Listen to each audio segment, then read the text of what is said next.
One of the biggest mistakes we can make is to underestimate our opponents.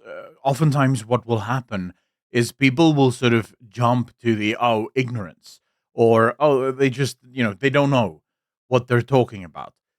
When it comes to the ANC, that has been a very popular retort over the course of the last 30 years. Whenever the ANC does anything, people go, these guys just don't know what they're doing. They just don't seem to get the problems that this country is in.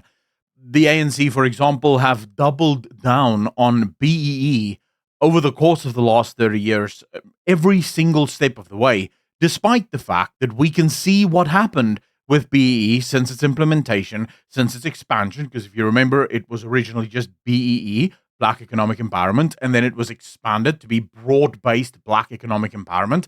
And since its expansion, we've seen the results of that. We can go and look at the unemployment rate and how it rose sharply since the implementation of BEE. We can go and look and see how many people actually benefited from BEE and see that almost none, or at least no one that isn't politically connected. We can see the economic decline of our country. We can see the increase in debt to GDP. We can see the reality of it. And every single time the government makes remarks about BEE or about EE or about AA, affirmative action, no matter what they do, we tend to have this knee-jerk reaction where we go, oh, they just don't know what they're doing. They're just stupid. Every single time the government has done anything, especially the ANC, we're talking, of course, only about the ANC here, because even now in the GNU, the ANC still just do what they do, right? They don't really care about all of their party officials that's supposed to be governing alongside them. They seem to still run the show in all the ways that matter. Even now, every single time the ANC does something, they do end up getting what they want. And at some point, you just have to ask yourself, is this just pure ignorance? Or do they know exactly what they're doing? The latest scandal, of course, and this has been the talk of the town, so to speak, has been the Chief General Maphwanya's from the SANDF, but he went on a little state visit to Iran to meet with Iran's top military general, and in that, a lot of things happened. A lot of things were said that probably should not have been said. Just as a very quick recap, let's just look at what the general himself said to Iran and Iranian leaders. He emphasized that his visit carries a political message and arriving in Tehran at the best possible time to express our heartfelt sentiments to the peace-loving people of Iran. Now, this, as you can imagine, right, because he ultimately promised more cooperation, that South Africa was going to send some of their students and scientists to the military university in Tehran. So clearly, we're going to be working very closely with this terrorist regime.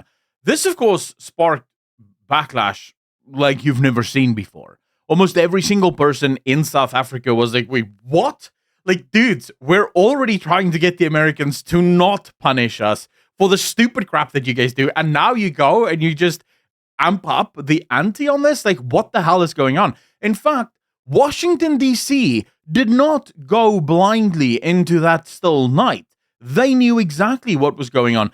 A Joshua Mercevey, a senior fellow at the Washington Conservative Hudson Institute, had the following on X to say about this. South African President Ramaphosa recently fired Deputy Minister Whitfield, ostensibly for taking a foreign trip without permission. General Maphwanya just visited Iran to fawn over the regime there. If Ramaphosa doesn't fire him, does that mean his trip was authorized? Or does it mean that CR doesn't think Maphwanya's comments are as serious an infraction as Whitfield's supposedly unauthorized trip? Now, this comes amid the fact that immediately following the backlash, we should be clear about this, it didn't follow the remarks. The remarks were made and the government of South Africa had nothing to say about it. It was once the backlash started to happen, once pretty much everyone in South Africa started going, wait, what the hell are you guys doing? This is when Durko came out and said, well, we disavow any of this. Only the president can state foreign policy. This was never cleared with the president. The general cannot speak for the president. I will remark, though, that if you listen to their own sort of discussions on why they won't sort of talk now about the punishments that the general may or may not face, it does seem like the general, in his own capacity as the chief general of the SANDF, does have the right to make a lot of things happen just because he's the chief general of the military of South Africa. But okay, so President Cyril Ramaphosa then goes and he absolutely denies all of it. He just says, no, I had nothing to do with any of this. So here's then the response from the presidency. This is the spokesperson, Vincent Maphwanya, from the presidency. He added that Ramaphosa would meet with Maphwanya soon to discuss his visit to Iran and the consequences for the general. He would not comment on the possibility of a court-martial, which the Democratic Alliance has demanded. Maphwanya added that Maphwanya's visit and his remarks were not helpful when SA was managing a very delicate exercise of resetting diplomatic relations with the United States. And therefore, it is indeed not helpful. When you then have a senior government or military officials making statements that will inflame the situation, it is not helpful at all. At this period of heightened geopolitical tensions as well as conflict in the Middle East, one can say the visit was ill-advised. It's a very important use of the word there. The general should have been a lot more circumspect with the comments he makes, which delved into the area of foreign policy that only the president, as well as the Department of International Relations, are responsible for and does not fall in the purview of the officers. So it is important that we are all aligned in terms of one message coming out of government, and we are all aligned on recognizing the importance of the diplomatic exercise that is currently underway with the United States, that we ensure that we do not do anything in the process to undermine those relations. If you read this, and you actually read between the lines, because in politics, it's not what they say that's important, it's what's said between what they say that is actually important. When you read between all of this, the government has no problem with the remarks that the general made. The government has a problem with the timing of the remarks. And I think, more importantly, the government has a problem with the fact that these remarks became public. They were sort of hoping that these remarks would be behind closed doors, pledge our allegiance to Iran, pledge military cooperation with Iran, and don't make this into a massive spectacle. But this is where Ramaphosa has been masterful in almost every single engagement and scandal that he has presided over. Every single time Ramaphosa is cornered, every single time something happens that would leave him with egg on his face, Ramaphosa acts the fool. When the Pala scandal happened, he was like, I have no idea what any of you guys are talking about. When he was in the White House with President Trump, if you guys remember, President Trump was playing this video of stuff happening in South Africa. There's no way that Ramaphosa can claim that, I had no idea. And yet, he sits there and he's like, oh, what's this? Oh, what? Like, what is this, actually?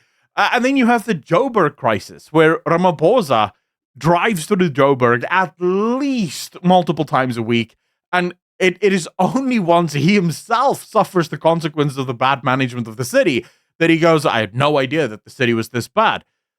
This is a tactic. You see, when you feign ignorance, if Ramaphosa were to sit in the White House and tell Trump, no, you're absolutely wrong, there's no genocide in South Africa, Trump could immediately start to clap back. Okay, you say there's no genocide, but why is farm murders not made a priority crime? Especially considering the nature of farm murders. Most independent analysts have looked at the nature and the violence that oftentimes accompanies these farm murders, and they have all agreed this is a very serious crime. It doesn't hold with the rest of the crime in South Africa. There is an intensifying level of violence that oftentimes accompanies them, not to mention the fact that they are by their very nature a lot harder to fight because you're dealing with farmland. You're dealing with kilometers and kilometers of no one around. Eyewitnesses? Where? It's in the bush, right? So you're going to need trackers, special dogs, helicopters. You need a specialized unit to deal with this kind of crime. So Ramaphosa knew there was no way that he could push back because his government, up until now, has basically denied that farm murders is even really happening. So that by itself would be genocide by proxy or genocide by stupidity. But that's the key difference. Ramaphosa understands one thing very well. Play the fool. You see, because if you play the fool, yes, everyone thinks you're ignorant and they think, oh, you're sort of stupid, you don't know what you're doing, and maybe you're inept, but you're not culpable. And I believe this is exactly the game that South Africa is playing here. I believe the general's remarks were on point. That's exactly where the ANC wants to be.